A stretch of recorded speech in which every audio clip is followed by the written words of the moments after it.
Hi everybody, Mick here, hope you're doing well. Well, it's Monday, I've done me essential bits and pieces that I needed to do, waiting for a couple of deliveries. So I got a few hours, sat here bored, um, so I thought I'd do a quick video and I'll show you the sort of thing that I do when I am sat here, when I'm not up the woods, when I've got nothing else to do. I practice my bushcraft, okay? And the way I do that is I might do a bit of whittling, I might do a bit of admin on my cook set, so I might do a bit of reading research, I might do a bit of YouTube. Sometimes you get YouTubed out and you sit there and you think, oh, I don't want to watch any more today. What I'll do something. Now, bushcraft. Bushcrafting, let me just adjust that a little bit, makes it a little bit easier. So you do your bushcrafting, we all go up the woods, we all do our various bits and pieces, and we all practice. However, you can practice at home. And if you're somebody that's in an environment where you can't get up the woods as often as you'd like, there's no reason why you can't practice your skills at home. And in actual fact, it's a real bonus because you're building muscle memory. Okay, you get a chance to try out ideas when it's not essential to try out the idea. You sit there sometimes and you go, I wonder how easy it is to do that. So one of the things I'll do, especially when I've got new knives like I have this week, is I'll try them out. And so I'll make a tri-stick. Okay, now tri-stick's quite simple. It is trying your different carving techniques and methods, practice them. Okay, so you'll start with something simple like rounding a piece of timber. Okay, now rounding a piece of timber, dead easy. We've all done it 100 times. Okay, so you get your knife and you work over the edge very carefully. And if you're new to it, what you'll do is you'll try and take off too much. Okay, and in so doing, you find your knife jams and you get annoyed and you put a bit more force with it, and the next thing you know, the bit of wood split. Top tip there, little and often. Okay, now my preferred method for doing this sort of thing is I'll take the knife and I'll use my thumb behind it. So that's my pressure thumb. This thumb here is what's putting the force in to the knife for me. Okay, it means I can actually do quite a slow cut. Okay, this hand steers the angle of the blade, so I can alter that as I need to, and then I can work my way around, and I can take that edge off as I want. The other thing you can do, and it's a bit of a so I can already hear some people go, "No, you never do that. Never cut towards yourself." Right? Okay. As a rule of thumb, never cut towards yourself. However, you can use what I like to call the potato peeling technique. Okay, so I have the piece of wood here I want to round. My thumb that's going to be on the back edge stabilising it and giving me pressure is going to be down here. Alright, down there. Then I take the knife on the opposite side. I have it at an angle that means it's cutting up and away. Okay, and I just do that. Now, in doing that, the knife's not going to go anywhere near my thumb. It can come back to there, that's it. My thumb's down below it. Now that's good muscle memory. That's something to teach yourself, because that cutting motion, something I use quite a bit, but I will do things like I will have my thumb behind the piece of wood and cut. Okay, I don't use a huge amount of pressure. I tend to go with light cuts. Okay, and repeated. Now Jeff, Kaz's dad, brilliant whittler, and I've seen him whittle by hand all sorts of fantastic things, dog's heads and all sorts of walking sticks. And he always said to me, one of the biggest mistakes you'll make in carving and whittling is trying to go too deep too fast, trying to remove too much wood too quickly. He said you're better off removing small amounts under control as you need to, okay, than you are trying to take great big chunks off. Now that means at all times light and easy control, small amounts. Okay, don't need to do big amounts, and you practice your various cuts. So so you can have things like that, which is a way of working your way through a large piece of timber if you had to. Okay, or you could use that as a tie off. You could carve it into a mushroom. Yeah, I'm sure you can all see many methods or things that you could evolve that into. And the method there is to work in this way, uh, work in work in this way to create your stop line. So your stop line goes in first, okay, and then you carve up to your stop line. Then you clean it, then you carve up to your stop line, then you clean it, okay, and that will work that piece of timber down for you. Okay, you can then come into other things. You can progress that to making square pegs like that. Okay, either with a stop or a chamfer. So if you wanted to make a square peg to push into something, you can do. Okay, make round pegs obviously. Carving notches. Okay, it's a very good skill to have. And then from notches you can go to making hangers. Okay, so you can go into making V hangers like that. Now, the easiest way to describe to you doing that, for those of you that haven't done it, and I think most of you will have done it, is you form a cross. So you batten this knife, or ideally, if you've got one, a slightly thicker, heavier bushcraft knife. So you batten that knife in, okay, and you form a cross. Okay, so what you're going to do is you're going to form a cross. You're going to take your knife and you're going to batten it in there and there to form your cross. Then you're going to carve down from the top. Now, as you carve down from the top, before you start carving down from the top, you want to take your knife, put it in the top of your cross there, come at an angle of about whatever you like really, but I like about there, and I cut in. So I cut from the tip of that cross, there, back, and I try and follow that line, okay? And then I carve down from the top, and I carve to that stop line, and that gives me that, okay? Then you can clean it up a little bit, and that is a brilliant. If I say to you, if there's anything to learn, it's that one. Okay, if you can make that, you can make pot hangers. Okay, you can repeat that top and bottom, or you can find a stick that's got a natural V in it, like this, and you can put that notch in here, and then you can hang that up over whatever you want, stick, whatever, and that notch will become your pot hanger. You can vary, you can have multiple notches up and down there to give you different heights for your pot.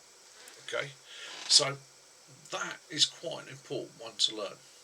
Okay, then you've got basic notching out, which you've got to practice, and then you can go to boring. Okay, so you can learn to bore holes through wood. Okay, now that's something to be careful with, because you can damage a knife. If you've got something that's got quite a fine point, okay, you've got to be careful not to damage the knife. So it tends to be, and do excuse how I'm positioning my arms and everything here, I wouldn't normally do it like this, but I'm trying to sort of see that the camera's showing you what I'm trying to demonstrate, is I will go in at quite a gentle angle and start working my way around. Okay, now this does take time, and you ideally want to flatten the wood off beforehand. Okay, so again, it's go gentle, otherwise you'll damage the tip of your knife. If you've got a slightly heavier knife, you can go in with a little bit more force and work your way through, and eventually you will end up with a notch, okay, or you'll end up with a hole all the way through. Now, anything this sort of size and above, you're going to work from both sides. Okay. Now you can use that for putting a line through, putting a peg through, making a fastening. Okay. You could put a line through that, put a knot on it, give you something to pull. Okay, you can use that as a handle. You can put a line through that, put a knot on this side, and then use it as a handle for carrying. There's 101 things you can do with it, but it all comes out of that simple, basic piece of wood. Now, years ago, I asked a guy who was whittling at a show, and he was doing some fantastic work, and he was working fast. And I said to him, "How the hell do you learn to do that?" He said, "It all started when I was a kid, making spears, sharpening the ends of sticks, and then I just progressed," he said, "and it's just muscle memory. It's all it is just the more you do it, the more proficient you become." So again, the two main methods I use is one, as I said to you the other day, beware of your triangle of death, beware of people around you, always cut away from you, okay, and use as little effort as you can, okay, keep it controlled, okay, control is the key, right, and if you do have to, say, work towards you, make what you're using the stopper, okay, don't cut like that, cut like that. Now that takes a little bit of time to teach your body to do that, and for goodness sake, don't do that one where you slide up. But if you look at my hand and the positioning of the knife, that knife is locked and that thumb is locked, okay, so I'm literally rotating my hand to give me the cut, okay, it's that sort of motion, so that becomes my blocker, okay, and again, as long as you're working away from yourself, you shouldn't have too many issues. If you find yourself having to use huge amounts of force, come back, stop, think about what you're doing, lessen the angle, lessen the amount of force, keep it under control. It was like when I first learned to prepare game, the guy that taught me said you should be able to stop the knife at any time. If you're using that much force that you can't stop that knife, that you're using too much force. So again, practice stopping. Okay, it's what you do when you make feather sticks, is practice stopping. Okay, and again, the bottom end of your piece of wood, you practice making your feather sticks on.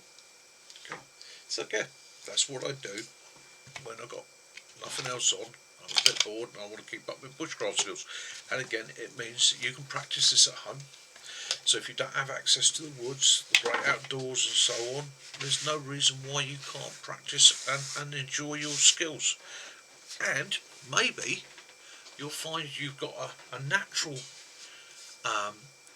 ability to whittle. Okay? Because the other thing with whittling is being able to see things in a piece of wood, being able to look at the grain and the twist and how the wood is, and being able to see what you can make that into, working with the grain, the strength of the piece of wood. Okay, as an art form, I wish I had. Unfortunately, I don't. The other thing I was doing this morning was I was starting on my Bushcraft belt order. So I'll show you how far I've got. And this is just literally thrown together out of some odd bits of webbing and that I've got knocking about the house. So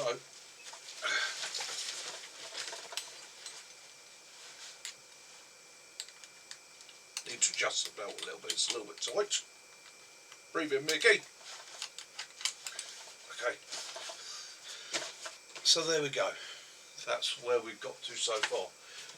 It's a mismatch of odds and sods, so basically I've got an Austrian Bergen yoke, I've got a French Army pistol belt, and I've got an assortment of pouches. And so the idea is to be able to carry with me at all times my water, a fire lighting kit, a first aid kit, a survival pack, okay, and I've got room there for another pouch which could carry cook set and rations, and still leaving plenty of room. Now I don't really want anything up the front here, purely simply because I do things, so I want things out the way.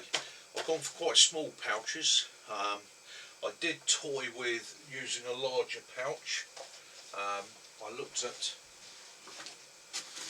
using a respirator pouch on the back for like a rations pack and that. Look, it's just a bit too bulky for me. I want something light, easy to carry, or easy enough to carry. It's got all the gear with me, so at the end of the day I'm hands free.